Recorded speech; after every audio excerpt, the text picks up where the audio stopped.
Marcus Cole was not a hero.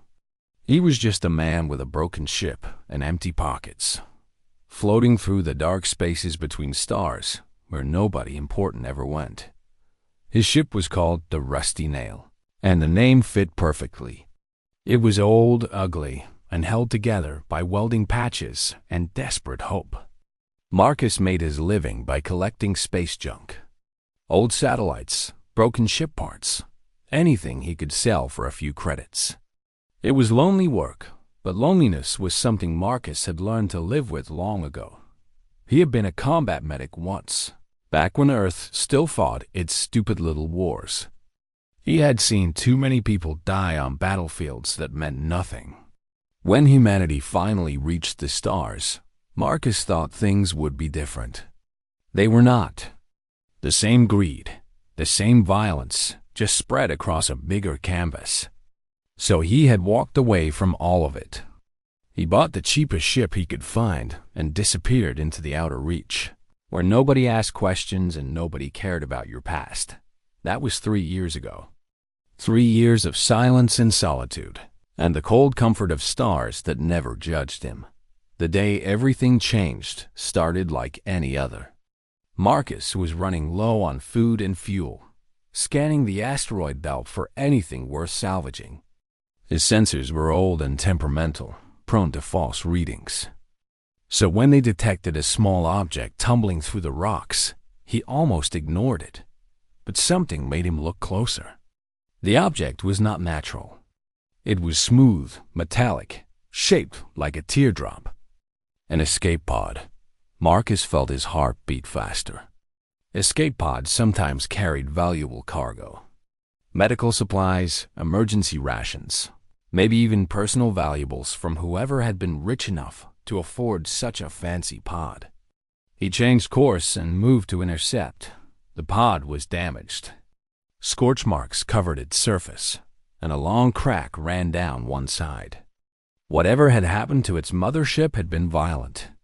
Marcus used his ship's mechanical arm to grab the pod and pull it into his cargo bay. The air hissed as the bay pressurized, and then he climbed down to see what he had found. The pod's door was jammed. Marcus grabbed a crowbar and forced it open, expecting to find a corpse. Instead, he found her. She was tall, taller than any human woman he had ever seen. Her skin was silver, like polished metal, and beneath it he could see faint patterns that glowed with soft blue light. Her hair was white and spread around her head like a halo. Her eyes were closed, and her breathing was so shallow he almost missed it. She was alive. Barely. Marcus did not think. His training took over, the same instincts that had saved dozens of soldiers on bloody battlefields years ago. He lifted her carefully, noting how light she was despite her height, and carried her to his tiny medical bay. The next few hours were a blur of desperate work. The alien woman had injuries he did not fully understand. Her biology was different from human, but not so different that he could not guess at what needed to happen. She had lost blood or whatever fluid served the same purpose in her body. She had internal damage. Her bioluminescent patterns were fading, and Marcus somehow knew that was very bad. He gave her fluids. He sealed wounds with medical foam meant for human flesh, hoping it would work. He jury-rigged his medical scanner to read her vital signs, guessing at what the numbers should be. He did everything he could think of, and when he ran out of ideas, he did it all again. She did not wake up. But she did not die either. 3 days passed. Marcus barely slept. He talked to her unconscious form, partly to fill the silence, and partly because he had read somewhere that comatose patients could sometimes hear voices. He told her about Earth, about the green hills of his childhood home, about the stars he had visited and the ones he still dreamed of seeing. He told her jokes that were not very funny and stories that went nowhere. He told her to hang on, to fight, to not give up. On the 3rd day, his sensors screamed a warning. Another ship had entered the asteroid belt. It was fast, sleek, and armed. A military vessel, though from no human navy Marcus recognized. It was heading straight for him. Marcus felt cold fear settle in his stomach. Whoever this woman was, someone wanted her dead. And now they had come to finish the job. He had no weapons. His ship was slow and fragile. By every reasonable calculation, he should surrender and hope for mercy. But Marcus looked at the woman lying in his medical bay, still fighting for her life, and something stubborn woke up inside him. He was not going to let her die. Not after everything he had done to keep her alive. The chase that followed should have been impossible. The enemy ship was faster, more maneuverable, designed for combat. The rusty nail was a salvage tug that wheezed when it accelerated. But Marcus knew this asteroid belt. He had spent months mapping its dangers, learning which rocks tumbled in predictable patterns and which ones hid sudden death. He dove into the thickest part of the field, threading between spinning boulders that would crush any ship that touched them. The enemy followed. They were good pilots, but they did not know this place like Marcus did.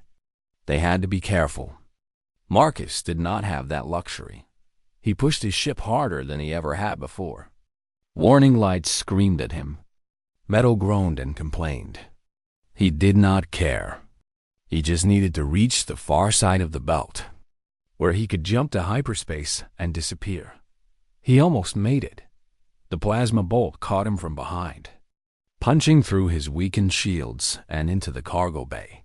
The explosion threw him from his seat. Alarms howled. Fire suppression systems kicked in. Through the smoke and chaos, Marcus saw that the shot had missed the medical bay by less than 2 meters. He crawled back to the controls. Blood ran down his face from a cut on his forehead.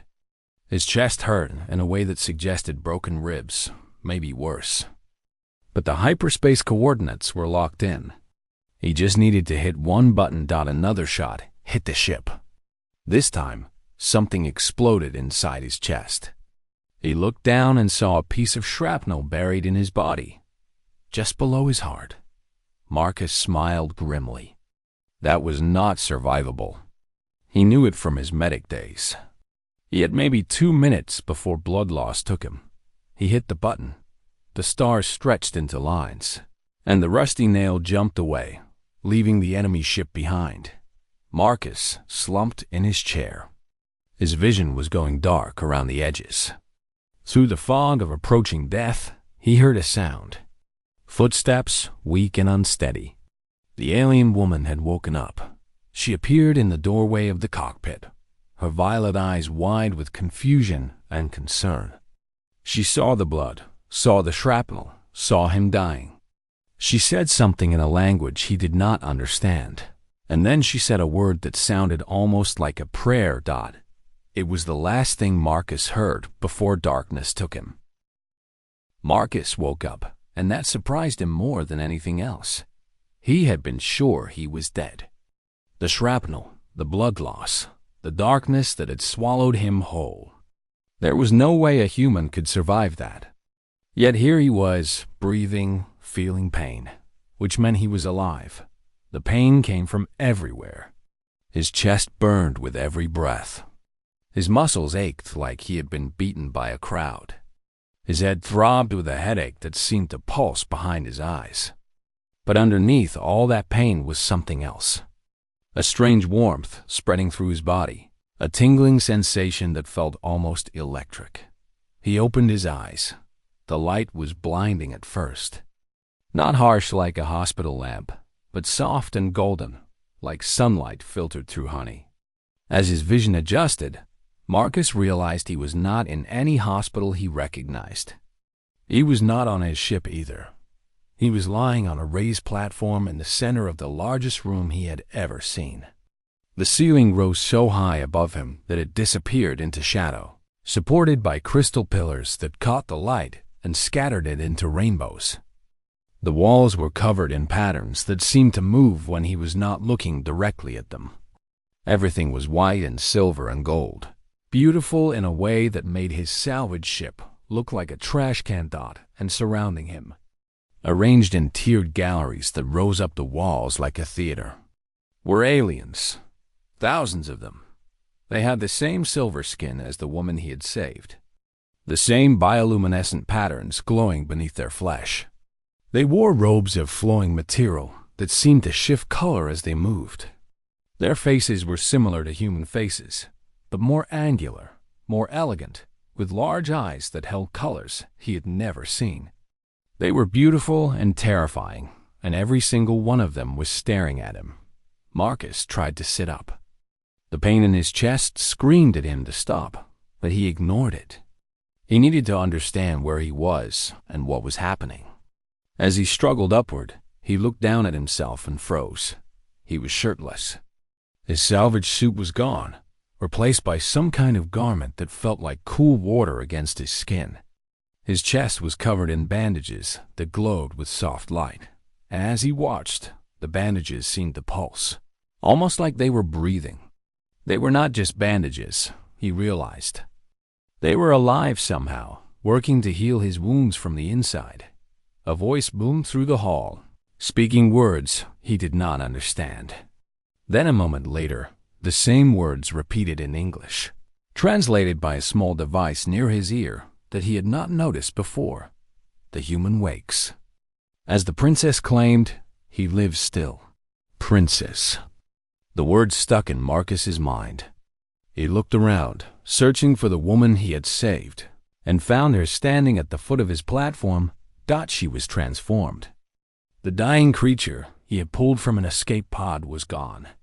In her place stood a figure of power and grace, dressed in robes that flowed like liquid metal. Her white hair was arranged in an elaborate style, held in place by pins that sparkled with gems.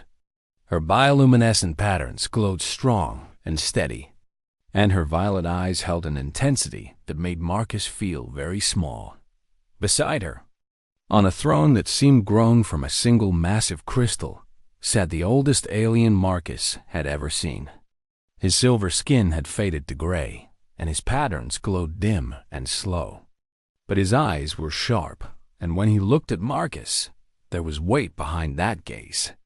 The weight of power held for centuries. Marcus realized he was looking at her father, the king, the ruler of all these people. He tried to speak, but his throat was dry. He swallowed and tried again. "Where am I?" His voice was rough and weak, but the translator picked it up. The words echoed through the hall in the alien language, and a murmur ran through the watching crowd. Marcus had the feeling that speaking without permission was not something that happened often in this place. The princess answered him. "You are in the Hall of Eternal Light, before the royal court of the Vallon Dominion. You are in the heart of our empire, human. I brought you here so that you might live. How long was I out? 12 of your Earth days. Your wounds were severe. Our physicians did not believe you could be saved." A hint of something that might have been respect entered her voice. They were wrong. Marcus processed this. 12 days. He had been unconscious for 12 days while aliens he had never met worked to save his life. The irony was not lost on him. He had saved the princess, and now her people had saved him. It seemed almost fair, but the way everyone was staring at him suggested that things were not that simple. Why is everyone looking at me like that? The princess hesitated, glancing at her father. The old king nodded slightly, giving permission for something Marcus did not understand. "When you saved my life," the princess said slowly, "you did more than rescue a person. You created a bond. Among my people, there's a sacred tradition called the Valthuras, the life-debt absolute. When someone saves another from certain death and nearly dies in the act of saving them, a bond is formed between them. A bond that cannot be broken by any law or custom." Marcus felt a cold weight settle in his stomach. "What does that mean?" "It means you hold claim over me. You have rights that no other being in this empire possesses. By saving my life, you have become tied to the royal family itself." The princess's expression was unreadable. "It also means that many powerful people now see you as a threat." The murmur in the crowd grew louder. Marcus could feel the hostility radiating from certain sections of the gallery. He saw aliens whispering to each other, their patterns flashing in what might have been anger.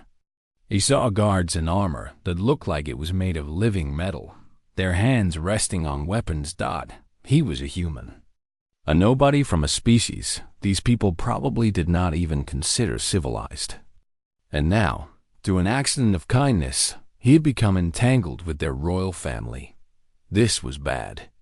This was very, very bad. I did not know about your traditions, Marcus said carefully. I just saw someone dying and tried to help. I'm not trying to claim anything. Your intentions do not matter. The old king spoke for the first time.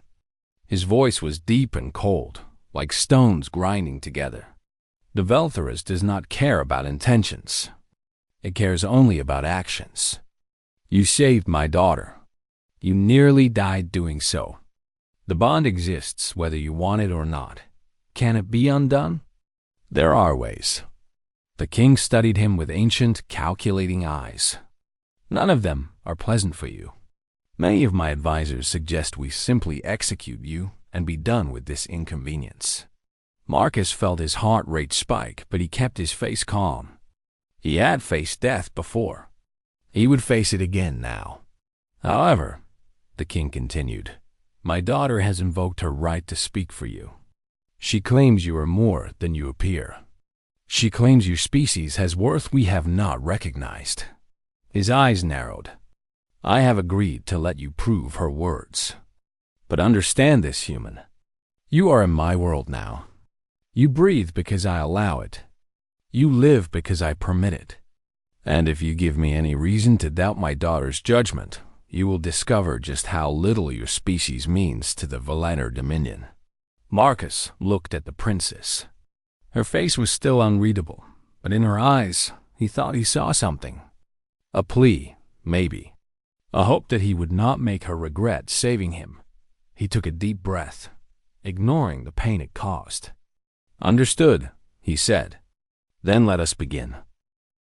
The days that followed were strange and difficult for Marcus. The Velaner gave him a room in the palace, though calling it a room felt wrong.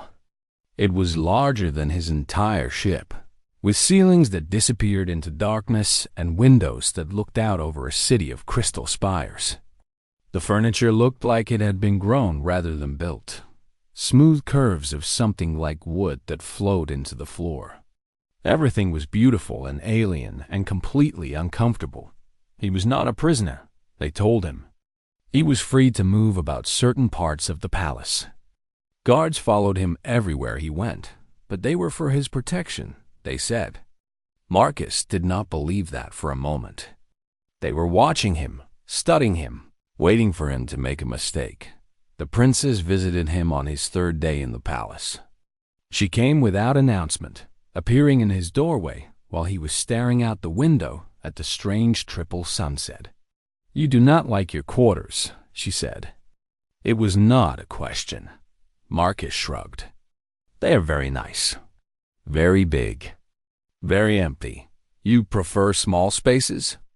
I prefer spaces that feel lived in. This feels like a museum. Like I am an exhibit. Something flickered in her violet eyes. Perhaps you are. The first human to ever stand in the palace of eternal light. My people do not know what to make of you. Your people do not seem to like me very much. No, she agreed. They do not. You are something they cannot calculate, and the Velaner hate things they cannot calculate. She moved to stand beside him at the window. Up close, Marcus could see details he had missed before. The patterns beneath her skin were not random. They formed shapes, almost like writing, that shifted and changed with her emotions. Right now, they swirled in slow, thoughtful spirals. I need to understand your people, she said. If I am to protect you, I need to know what you are. I am just a salvage operator. Nobody special. That is clearly not true. Our physicians said your wounds should have killed you within minutes. You survived for over an hour before I was able to reach help. Our tactical analysts reviewed the sensor data from your ship. They said your escape through the asteroid belt was impossible, that no pilot could have navigated those hazards at that speed. She turned to look at him directly. You did impossible things to save me. I want to know why. Marcus was quiet for a long moment. He thought about the question, really thought about it. Why had he saved her? He could have turned away. He could have left the escape pod floating in space. He could have surrendered to the assassins and begged for his life. None of those things had even occurred to him in the moment. Where I come from, he said slowly, there is a saying, no man left behind. It is a military thing, originally, but it became more than that. It became part of who we are as a people. When humans see someone in trouble, we help, even when it is dangerous, even when it makes no sense. We just help. But why? What benefit does it bring you? None. That is the point. We do not do it for benefit. We do it because it is right. The princess stared at him like he had said something incomprehensible. Your species makes decisions without calculating benefit. All the time. It drives the logical ones among us crazy. But it also makes us who we are. Every great thing humanity has ever done came from someone deciding to do something stupid and generous for no good reason. She was silent, processing this. Her patterns shifted through colors Marcus could not name, complex emotions he had no way to read. Among the Valinar, she said finally, every action is measured. We calculate the costs and benefits of everything we do. If the numbers do not favor action, we do not act. It is how we have built an empire that has lasted 10,000 years. She paused. But it is also why I was dying in that escape pod. My guards calculated the odds of escape and found them unfavorable. So they did not try, and I did not calculate at all. No, you simply acted. She shook her head slowly. I have been trying to build a model of human behavior since you saved me. Every model I create, you break. Marcus smiled. Get used to it. We break a lot of models. Over the following weeks, the princess became his guide to Valana society. She explained the complex web of houses and alliances that made up their empire. She taught him their history, their customs, their strict social mathematics. In return, Marcus told her about humanity. He told her about wars fought over ideas instead of resources, about artists who starved so they could create beauty, about scientists who spent their lives studying things that had no practical value, about love and hate and all the messy emotions that drove human beings to do incredible and terrible things. The princess listened to everything with the same intense focus. Sometimes she asked questions that seemed obvious to Marcus, but clearly puzzled her. Why would someone sacrifice their life for a stranger? Why would anyone choose pain when comfort was available? Why did humans keep trying after they had failed? Because giving up feels wrong, Marcus explained one evening. Even when it makes sense to quit, something inside us refuses. We call it stubbornness or determination or foolishness, depending on how things turn out. But it is the same instinct every time. The refusal to accept that something is impossible. That is not logical. No, it is human. The princess was quiet for a long time after that. Then she said something that surprised him. I think I understand now why our empire has stagnated. For 3,000 years, we have done nothing new. We have maintained what we have, calculated and recalculated, optimized and preserved. But we have not grown. We have not changed. She looked at him with something new in her eyes. Perhaps what we need is a little human foolishness. That is a dangerous thing to say in this palace. I know, but I am beginning to think that danger might be exactly what we need. Their conversations did not go unnoticed. The court watched everything, and rumors spread like fire. The princess was spending too much time with the human. The princess was being corrupted by alien ideas. The princess was forgetting her place. Marcus knew that trouble was coming. He could feel it in the cold stares of the nobles, in the whispered conversations that stopped when he entered a room. He was a disruption in their carefully ordered world, and disruptions were not tolerated. What he did not know was how soon the trouble would arrive, or how bad it would be when it did. 6 months had passed since the trials. Marcus stood on a balcony of the Palace of Eternal Light, watching 3 suns set over the Crystal City. The sky turned colors that had no names in any human language. Shades of violet and gold, and something that was almost like music made visible. After half a year, the sight still took his breath away. His wounds had healed, though scars remained. The Velner physicians had offered to remove them, but Marcus had refused. Scars were reminders, and he wanted to remember what he had survived. His place in the palace had changed since the trials. He was no longer the strange human that everyone stared at with suspicion. He was something else now, something the Velner did not have a word for. An anomaly that had proven itself. An exception to rules they thought were absolute. Lord Kethvaros had not spoken to Marcus since the arena, but the hatred in his eyes had faded to something more complicated. It was not respect exactly, but it was no longer contempt. Marcus considered that progress. The princess appeared beside him, silent as always. She had a habit of doing that, approaching without sound, appearing when Marcus least expected her. After 6 months, he had almost gotten used to it. "The council has approved the proposal," she said without greeting. "Formal diplomatic relations with your United Earth coalition. Trade agreements, cultural exchange, the possibility of a military alliance in the future. The first such agreement in our history with a species we once considered beneath notice." Marcus nodded slowly. He had been working toward this since the trials, using his strange position in the court to advocate for his species. It had been difficult. The Valinar had dismissed humanity for centuries, seeing them as noisy primitives barely worth attention. Changing that view had required patience, persistence, and a willingness to answer the same questions 1,000 times. "What convinced them?" he asked. "You did. Or rather, the idea of you multiplied across billions." The princess turned to look at him directly. "After the trials, my people could not stop talking about what you said. 1 billion humans. 10 billion. 1,000 years of really trying. Our strategists ran calculations. They modeled what humanity might become if given time and resources." She paused. "The results frightened them. Frightened them into making peace.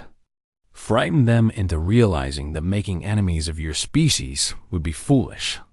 Better to have humans as allies than opponents. Better to guide your development than try to suppress it." Her violet eyes held his. "You showed them what one human could do when pushed to the limits. They decided they did not want to discover what all of humanity could do when pushed the same way." Marcus laughed softly. It was a strange feeling, knowing that his beaten, bloody performance in the arena had done more for human diplomacy than a century of official efforts could have achieved. "My father wishes to know your intentions," the princess said, changing the subject. "My intentions? You hold Velthoras over me. That grants you certain rights, expectations even. Many in the court assume you will eventually claim those rights. Marriage into the royal family, political power, a position that would make you one of the most influential beings in the empire." Marcus was quiet for a long moment. He had thought about this, of course. The political marriage would make sense from almost every angle. It would cement the alliance between their species. It would give humanity a powerful advocate at the highest levels of Valunar society. It would probably prevent wars and save millions of lives. Any rational person would see the calculation and act accordingly. "Tell your father," Marcus said slowly. That I did not save you because of what it would get me. I saw someone dying and tried to help. That was the whole reason. Nothing more. That is not a political answer. No, it is a human one. He turned to face her fully. Whatever happens next, alliance, friendship, whatever it turns out to be, it has to be because we both want it. Not because some ancient law says we owe each other something. I will not build a relationship on obligation. The princess studied him with those impossible violet eyes. Her bioluminescent patterns swirled through colors that Marcus had learned to associate with complex emotions. Things the Velenar felt but rarely expressed. You continue to break every model we build of you, she said finally. I keep telling you, we break models. It is what we do. No. She shook her head slowly. You do more than break them. You replace them with something unexpected. Something that should not work, but somehow does. Her patterns shifted to colors he had never seen before. I have spent 6 months trying to understand your species. I have read your histories, studied your cultures, analyzed your behaviors, and I still cannot predict what you will do next. Is that frustrating? It should be. A smile crossed her face, rare and beautiful. Instead, I find it fascinating. They stood together in silence as the last sun dipped below the horizon. The city below them lit up with bioluminescent patterns, buildings and streets glowing with the light of thousands of Velenar going about their evening routines. Somewhere out there, Marcus knew, were diplomats from Earth, the first official representatives of humanity to the Velenar Dominion. The beginning of something new. The analysts have updated their models of humanity, the princess said after a while. Their new predictions say your species will be a major galactic power within 300 years. One of the dominant civilizations in this region of space. What did their old predictions say? That you would destroy yourselves within a century or remain irrelevant primitives for the next 1,000 years. She glanced at him. They were not expecting you to survive first contact with a species like ours.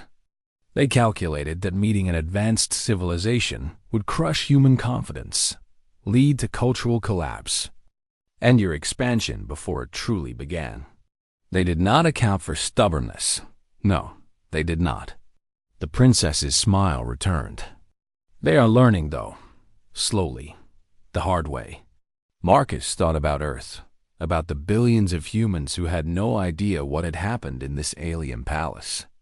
They were still going about their lives, working and loving and fighting and dreaming, completely unaware that a salvage operator had stumbled into the royal court of an alien empire and somehow changed everything. They would find out soon. The news would spread, and when it did, humanity would look up at the stars and see something new. Not vast empty darkness full of terrifying unknowns, but opportunities. Challenges to be met. Obstacles to be overcome. That was what humans did. They looked at the impossible and refused to accept it. I have a question, Marcus said. Ask it. When you woke up on my ship and found me dying, you spoke a word. I could not understand it at the time. What did it mean?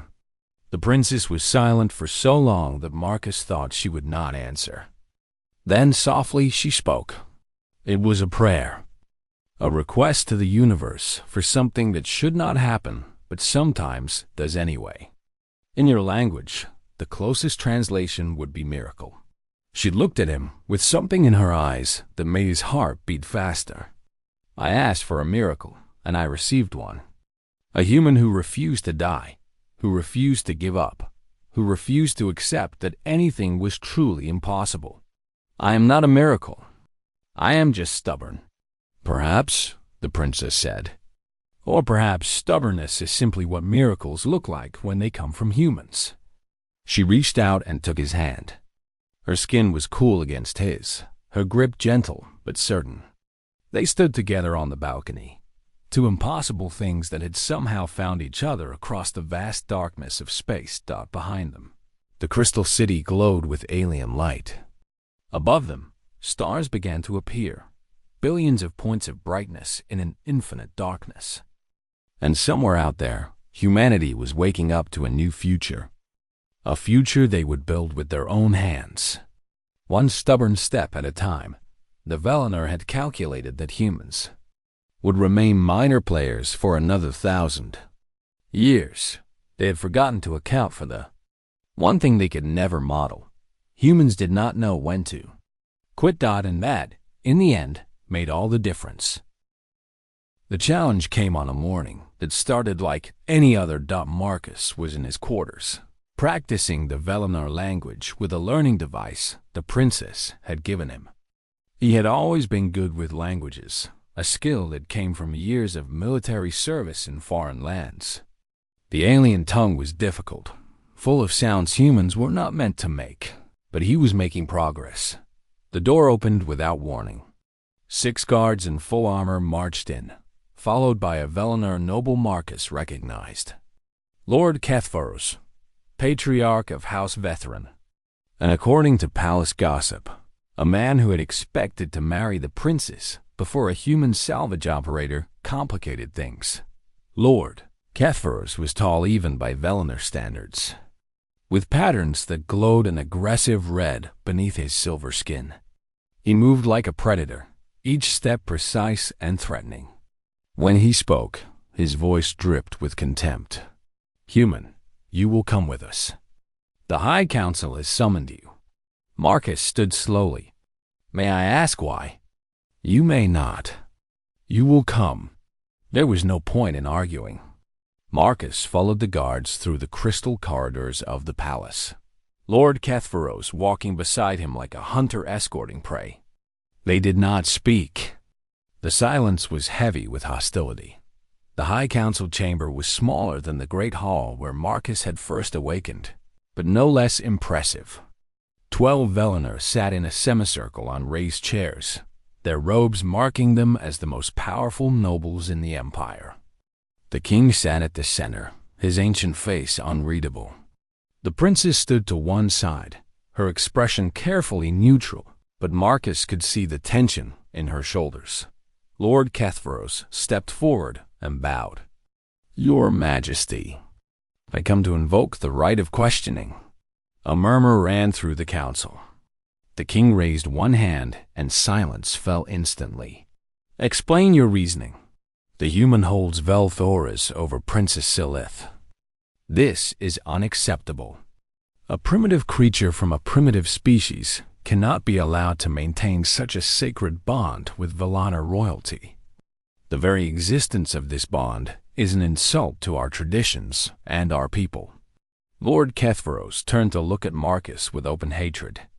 "I invoke the right of questioning to prove that this human is unworthy of the bond he accidentally created. Let him face the 3 trials. Let him fail. And let us be done with this embarrassment." Marcus felt his stomach tighten. He did not know what the 3 trials were, but he could guess from the satisfied looks on several council members' faces that they were designed for Velenar, not humans. They expected him to fail. They expected him to die. "The right is valid," the king said after a moment's consideration. "The trials will begin tomorrow at dawn. If the human fails any trial, the Velthoras will be annulled, and he will be executed for presuming to claim a bond above his worth." "Your Majesty," the princess spoke up, her voice controlled but urgent. "The human saved my life. He nearly died doing so. Surely that alone proves his worth." "The law does not agree, daughter. The Velthoras requires worth beyond the original act. That is why the right of questioning exists." The king's voice softened slightly. "I know you feel gratitude toward this creature, but gratitude cannot change tradition. The trials will proceed." Marcus was escorted back to his quarters. The princess followed, dismissing the guards at the door and entering with him. As soon as they were alone, her controlled expression cracked. "I am sorry. I did not know Kethvaros would move so quickly. I thought we had more time. What are the trials?" She hesitated, then explained. "The first trial was a test of memory. He would have to recite 10,000 lines of the Velana legal code from memory, perfectly, without error. The second trial was a test of precision. He would have to navigate a maze of energy barriers without touching a single one, using only his body, no tools or technology. The third trial was combat against the challenger himself, Lord Kethvaros, a warrior who had trained in martial arts since childhood. Each trial is designed around Velanar's strengths, the princess said bitterly. Our perfect memory, our enhanced physical awareness, our centuries of combat training. A human cannot compete in any of them. How long do I have to prepare? Until dawn tomorrow. Perhaps 16 hours. Marcus nodded slowly. His mind was already working, turning over the problem, looking for angles. It was what he had always done when facing impossible odds. Not accepting defeat. Not calculating probability. Just looking for a way through. Tell me everything about the trials. Every rule, every detail, every loophole your people have ever exploited. The princess studied him. You still think you can win? I think I can survive. There's a difference. He met her eyes. And surviving is what humans do best. They talked through the night. The princess gave him everything she knew about the trials, and Marcus listened, asked questions, and planned. By the time dawn approached, he had something that resembled a strategy. It was desperate and probably foolish, but it was all he had. The trials took place in a great arena beneath the palace. Thousands of Velanar had gathered to watch the human fail. Lord Kethvaros stood on a raised platform, his patterns glowing with anticipation. The king and council observed from a balcony above. The first trial began. A Velanar judge recited a section number, and Marcus was required to speak the corresponding lines of legal code. He had memorized as much as he could in the hours available, but it was not enough. Nowhere near enough. So he did something different. Instead of trying to recall specific lines, Marcus had studied the structure of Velamo law.